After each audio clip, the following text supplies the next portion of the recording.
बिस्मिल्लाहिर्रहमानिर्रहीम। अस्सलाम वालेकुम स्टूडेंट्स। अच्छा, कल हम फंक्शन पढ़ रहे थे तो मैंने सोचा चलो एक दो फंक्शन और है इधर, वो भी पढ़ लेते हैं। तो अब इधर आ रहा है लीनियर फंक्शन। अब लीनियर फंक्शन हमारे पास क्या होता है, कहता है कि जो फंक्शन होता है form F into x is equal to m x plus c for constant m and b is called a linear function. मतलब कि ये एम भी कोई ना कोई कांस्टेंट है, ये बी भी कोई ना कोई कांस्टेंट है, is called a linear function shows that. अब लीनियर फंक्शन का कैसे पता चलेगा आपको, कि लीनियर फंक्शन का ऐसे पता चलेगा, मैंने लास्ट टाइम बताया था कि ऐसा फंक्शन जिसकी डिग्री, जिसमें एक्स की डिग्री कितनी हो, 1 हो। आप देखना इसमें एक्स की डिग्री कितनी है, 1 है, मतलब कि एम भी कोई कांस्टेंट है, बी भी कोई कांस्टेंट है। फर्ज कर एम की जगह 2 आ गया जी, 2x, बी की जगह मैं 3 कह देता हूँ, मतलब कि फंक्शन बन जाता है हमारे पास 2x प्लस 3। सही है, एम और बी कांस्टेंट है, एक्स कोई ना कोई वेरिएबल है जिसकी डिग्री 1 हो, वो हमारे पास क्या होता है, लीनियर फंक्शन होगा। अच्छा, फिर नेक्स्ट कहता है the function F into x is equal to x where m is equal to 1 and b is equal to 0 is called the identity function. मतलब कि जिसमें कहता है कि एम 1 हो, बी 0 हो, मतलब कि सिर्फ एक एक्स ही हो, कि एफ इंटू एक्स बराबर हो एक्स के ही हो, तो फिर ऐसे फंक्शन को कहता है, क्या कहते हैं हम लोग, आइडेंटिटी फंक्शन कहते हैं। ठीक है जी, दो फंक्शन ये हो गए। ये तो प्रोपोर्शनल की डेफिनेशन है, आपने फर्स्ट वो 9th-10th में भी पढ़ी होगी कि two variable are proportional to another if one is always constant multiple of the other. मतलब कि आपको याद होगा, हम 9th क्लास में पढ़ा होगा कि जी वाई डायरेक्टली प्रोपोर्शनल एक्स के, तो जब डायरेक्टली प्रोपोर्शनल ख़त्म करते हैं कांस्टेंट आ जाता है, हम उसको लिख लेते हैं वाई इज इक्वल टू के एक्स है।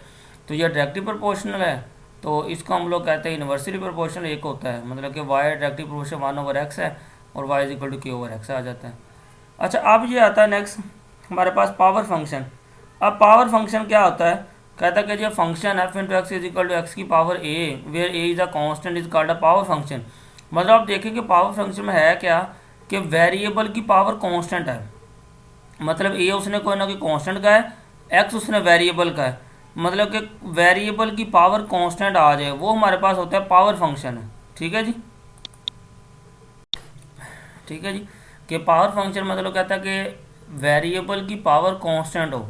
अब जैसे फर्ज कर इसकी मैं एग्जांपल देता हूँ कि एक्स की पावर कोई ना कोई कांस्टेंट हो, मतलब मैं कह देता हूँ कि एक्स की पावर 5 है, एक्स की पावर 6 है, तो ऐसे फंक्शन हम लोग कहते हैं पावर फंक्शन है। ठीक है जी।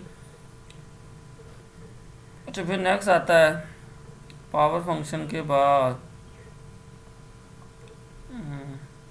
ये असल में हमारा टॉपिक था फंक्शन एंड ग्राफ्स के रिलेटेड, तो मैंने कहा कि आपको फंक्शन और ग्राफ के रिलेटेड ना थोड़ा बहुत बता दीजिए।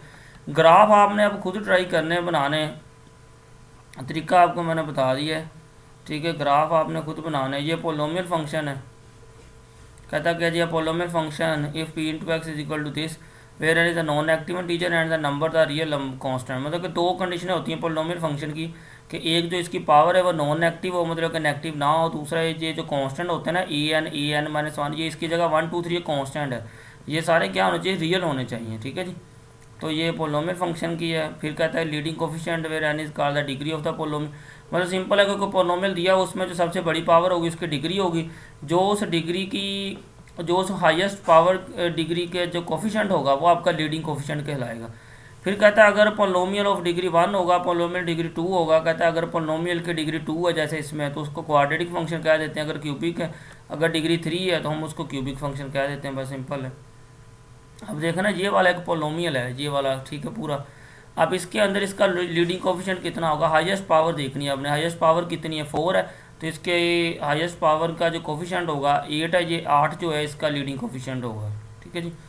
फिर नेक्स्ट आता है जी रैशनल फंक्शन। रैशनल फंक्शन क्या होता है, कहता है rational function is a quotient F into x P into x over Q into x, मतलब कि कोशंट हो पी इंटू एक्स ऊपर फंक्शन और नीचे क्यू इंटू एक्स हो, वेयर पी एंड क्यू और पोलोमियल, मतलब कि दोनों पोलोमियल होनी चाहिए, ऊपर भी पोलोमियल नीचे भी पोलोमियल। मतलब आपने चेक कैसे करना है, ऊपर पोलोमियल नीचे पोलोमियल हो, कि एक तो उसकी डिग्री आपने देख लेनी कि डिग्री नेगेटिव ना हो, दूसरा आपने उसका कोफिशिएंट देख लेना वो सारे रियल नंबर हो। आप देखो ना इसमें कि एक्स की जितनी भी पावर है किसी की भी पावर ऊपर नेगेटिव नहीं है, मतलब ऊपर भी पोलोमियल है, नीचे देख लें एक्स की जितनी पावर है कोई भी नेगेटिव नहीं है तो नीचे भी पोलोमियल है, और इन वेरिएबल की जो कोफिशिएंट है वो भी कांस्टेंट है, तो इसका मतलब ऊपर भी पोलोमियल नीचे भी पोलोमियल। तो ये जो फंक्शन होता है ना, ये ऐसे वाले फंक्शन को हम कह देते हैं रैशनल फंक्शन है। ठीक है जी। फिर नेक्स्ट आता है जी ट्रिग्नोमेट्रिक फंक्शन। अब कहता है जी the 6 basic trigonometric function are reviewed in section, के ट्रिग्नोमेट्रिक फंक्शन हमारे पास 6 किस्म के होते हैं, कि साइन, कोज, टैन, फिर 3 इनके उलट होते हैं। ठीक है जी। अच्छा, अब नेक्स्ट आता है जी एक्सपोनेंशियल फंक्शन। अब एक्सपोनेंशियल फंक्शन क्या होता है, कहते हैं जी function of the form F into x is equal to A की power X where A base is positive constant is called, मतलब एक्सपोनेंशियल फंक्शन आप उलट है, मतलब कि कांस्टेंट की पावर कोई ना कोई वेरिएबल होगी, सही है। पावर फंक्शन क्या था जिसमें वेरिएबल की पावर कांस्टेंट थी, एक्सपोनेंशियल फंक्शन ऐसा फंक्शन होगा कि जिसमें कांस्टेंट की पावर वेरिएबल होगी, जैसे ये एग्जांपल उसने दी हुई है की पावर एक्स है, जैसे ये वाली एग्जांपल है, मतलब कि 10 कांस्टेंट है, 10 की पावर कितनी एक्स है, मतलब कि कांस्टेंट की पावर एक्स हो, तो ऐसे फंक्शन को हम क्या कहते हैं, एक्सपोनेंशियल फंक्शन कहते हैं। तो ये डेफिनेशन भी आपने देख लेनी है। फिर आता है नेक्स्ट ट्रांसडेंटल फंक्शन। अब ट्रांसडेंटल फंक्शन क्या होता है, कहते हैं these are the function that are not algebraic, they include the trigonometric inverse exponential logarithm and many other function as well as particle example transcendental function as category. मतलब कि transcendental function ऐसा function होता है कि जिस function के अंदर inverse वाले भी फंक्शन आ जाए, लॉगरिथम वाले भी आ जाए, ट्रिग्नोमेट्रिक भी आ जाए, एक्सपोनेंशियल भी आ जाए, मतलब कि सारे फंक्शन आ जाएँ जिसके अंदर, उसको हम लोग बोलते हैं ट्रांसडेंटल फंक्शन, ठीक है जी। अब ये 1.1 है, इसमें कहता है जी फाइंड द डोमेन और रेंज, इसको रहने दे। अब ये वाला क्वेश्चन आप कर लेना, ठीक है, ये बड़ा आसान है। इसमें उसने कहा हुआ है कि बताएं ये वाला फंक्शन ग्राफ है कि नहीं है, ये उसने दिए हुए हैं। आपने जस्ट क्या करना है, मैंने आपको बताया था कि ग्राफ को फंक्शन चेक करने के लिए हमने वर्टिकल लाइन टेस्ट यूज़ करते हैं। आपने इधर ऐसे वर्टिकल लाइन लगा देनी, जैसे अभी मैं बताता हूँ, इस ग्राफ को मैं चेक करता हूँ कि ये फंक्शन है कि नहीं है, आपने सिर्फ वर्टिकल लाइन टेस्ट यूज़ करना है। तो वर्टिकल लाइन टेस्ट क्या होगा कि मैं इधर एक वर्टिकल लाइन लगाता हूँ, देखें इधर ऐसे मैंने ये वर्टिकल लाइन लगाई। अब जैसे मैं इधर ऐसे सीधी ये वर्टिकल लाइन लगाऊंगा तो देखो 2 पॉइंट पे टच हो रही है वो लाइन, एक इधर एक इधर। तो इसका मतलब ये वाला जो है ना, ये वाला पार्ट है, ये क्या होगा, ये फंक्शन नहीं है। क्यों फंक्शन नहीं, क्योंकि वर्टिकल लाइन टेस्ट फेल हो रहा है। वर्टिकल लाइन टेस्ट कैसे फेल हो रहा है, क्योंकि जो ग्राफ को 2 पॉइंट के ऊपर टच कर। अब ये वाला, अब इधर मैं जहाँ से मर्जी लाइन लगा दूँ, इधर से लाइन लगाऊँ, इधर से लाइन लगाऊँ, ये ग्राफ को क्या करेगा, सिर्फ एक पॉइंट के ऊपर टच करेगा। तो इसका मतलब ये वर्टिकल लाइन टेस्ट सेटिस्फाई कर रहा है, तो ये फंक्शन होगा। अब ये वाला भी ऐसा ही है कि इधर मैं ऐसा लाइन लगाऊँ या इधर भी लगाऊँ, जहाँ भी इस ग्राफ के मैं लाइन लगाऊँ वर्टिकल, तो नज़र आ रहा है कि वो एक से ज़्यादा पॉइंट के ऊपर वो टच कर रही है लाइन, तो इसका मतलब ये भी फंक्शन नहीं होगा। अब ये है, इसको भी जब मैं इधर ऐसे वर्टिकल लाइन लगाऊंगा तो ये भी 2 पॉइंट के ऊपर टच हो रहा है, तो ये भी वर्टिकल लाइन टेस्ट फेल हो जाएगा, तो ये भी फंक्शन नहीं होगा। तो ये आपने इसी तरीके से देख लेना, इनको चेक कर लेना, ठीक है जी। फिर नेक्स्ट आते हैं, कहते हैं जी फंक्शन एंड ग्राफ्स। ये आपका एग्जाम्पल है, आपने खुद ही करनी, इनके ग्राफ बना के देख लेने कि ये फंक्शन है। उसने पूछा हुआ find the domain and graph the function, आप डोमेन को रहने दो, आप इन फंक्शन के ग्राफ बना लेना। ग्राफ बनाने का मैंने तरीका बताया हुआ कि ये 3-4 नंबर आपने पॉजिटिव के पुट कर लेने, 3-4 नंबर नेगेटिव के पुट कर लेने, उनके ऑर्डर पेयर बना लेने, ऑर्डर पेयर बना के ऊपर ड्रा कर देना। इन सब के ग्राफ आपको सोल्यूशन के ऊपर मिल जाएंगे बनाए हुए हैं, सिर्फ आपने उनको वेरीफाई करना है कि आपका ग्राफ इन जैसे बन रहा है। तो ये क्वेश्चन आपने कर लेने। फिर ये पीस वाइज वाले, पीस वाइज ग्राफ है, ये भी आपने कर लेना, मैंने आपको बताया हुआ है। अब आपने इसको ना अलग अलग फंक्शन ले लेना। पहले आपने इसको ले लेना कि एफ इंटू एक्स बराबर एक्स के, तो अब इसमें आपने नंबर कौन कौन से पुट करने, देखो 0 और 1 से क्लोज्ड है। ये नीचे जो एक लाइन लगी हो ना, मैंने आपको बताया कि इसमें एंड वाले पॉइंट भी शामिल होते हैं। फिर अब आपने 0 और 1 के दरमियान में से ही नंबर लेने, बाय नहीं जाना। अब क्या करना है इस फंक्शन के अंदर, आप 0.1 ले लेना, 0.2, 0.3, 0.4, 0.5, ऐसे 4-5 पॉइंट लेके इसके एक ऑर्डर पेयर बना के इसका ग्राफ बन जाएगा। अब ये वाला, इसमें देखो 1 शामिल नहीं है लेकिन 2 शामिल है, तो इसका मतलब हमने 1 नहीं लेना, 1 से जो है ना, मतलब कि ये पीछे पीछे नंबर ले लेने, मतलब आप क्या ले लेना, 2 शामिल है तो आप ले लेना 1.1, 1.2, 1.3 ऐसा नंबर लेके इसका ग्राफ बना लेना। इनको ना आप ट्राई करना, ये आपकी प्रैक्टिस के लिए कि आपको ना ग्राफ बनाना आ जाएगा। ये फंक्शन भी आप चेक कर लेना कि फंक्शन इवन है कि ऑड है, वो डेफिनेशन लगा के। ये काम आसान है, इतना मुश्किल नहीं है। तो बस इतना आइडिया काफ़ी हो गया कि फ़ंक्शन और ग्राफ का, मैं ज़्यादा डिटेल में नहीं जा रहा कि फ़ंक्शन को इसमें आपको बताने थे। फंक्शन के बाद उनके ग्राफ कैसे बनाते हैं, ग्राफ जो ग्राफ वाले मैंने क्वेश्चन बताए हैं ना, आप लोग ना उन ग्राफ्स की लाजमी प्रैक्टिस करना कि आपको ग्राफ बनाने आने चाहिए लाजमी, ठीक है जी। तो इधर तक ना ये मैं वाइंड अप कर रहा हूँ कि ये हमारा टॉपिक भी ख़त्म हो गया कि फंक्शन एंड ग्राफ सारा कुछ। अब सिर्फ 2 टॉपिक रह गए, एक कम्प्लेक्स नंबर के बारे में और एक कम्प्लेक्स नंबर के अंदर ही आता है डी मॉवरी थ्योरम, ठीक है। वो डी मॉवरी थ्योरम की 2-3 एग्जाम्पल कर लेंगे, उसका थ्योरम कर लेंगे, और कम्प्लेक्स नंबर का थोड़ा बहुत उनको मल्टीप्लाई करने का सीख लेंगे।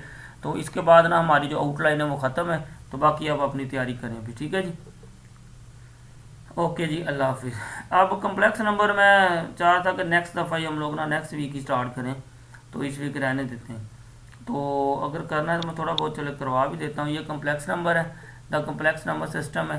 कहता था set c is equal to r cross r is called the set of complex number following the condition. Complex number का जो सेट होगा, कम्प्लेक्स नंबर होते कैसे हैं पहले तो ये बता दूँ कि A comma B is equal to A plus iota B, मतलब कि जिसमें ये अयोटा आ जाए ना उसको हम कहते हैं कम्प्लेक्स नंबर है।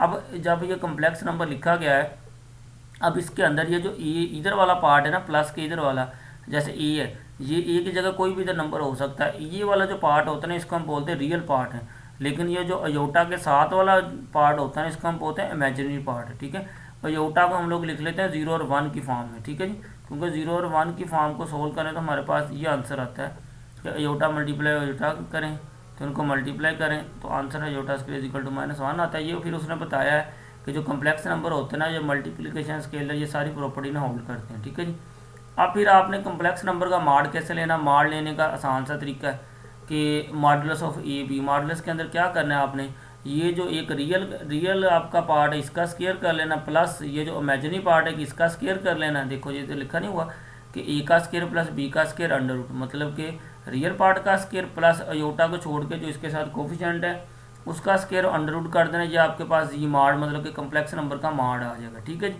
ये आप ये सारी चीज़ें ना डेफिनेशन बड़ी इंपॉर्टेंट है, आपने याद रखनी है कि मॉडुलस क्या होता है। फिर नेक्स्ट आता है जी कॉन्जुगेट। अब कॉन्जुगेट कैसे लेते हैं, देखें conjugate of a b. Conjugate का तरीका आसान सा ही है कि ये जी आपको कम्प्लेक्स नंबर दिया हो ए प्लस अयोटा बी, कॉन्जुगेट में हम लोग ये करते हैं, उसको कॉन्जुगेट से शो कैसे करते हैं, ऐसे ऊपर ये लाइन सी लगाते हैं। ठीक है, इसको शो करते हैं, कॉन्जुगेट को शो करती है ये वाली लाइन। अब होता है कॉन्जुगेट में आपने करना क्या, ये जो अयोटा के साथ नहीं होता, मतलब ये इसकी आपने साइन चेंज करनी है, मतलब अयोटा वाले की साइन चेंज कर देनी कि अगर प्लस में तो माइनस की, माइनस में तो प्लस की। कुछ लोग ना इसको गलत याद रखते हैं कि दरमियान वाले की चेंज कर देनी, नहीं ऐसा नहीं होता। वो दिल करे पेपर वाला वो अयोटा वाली रकम पहले लिख दे, बाद में लिख दे, फिर आप क्या करोगे।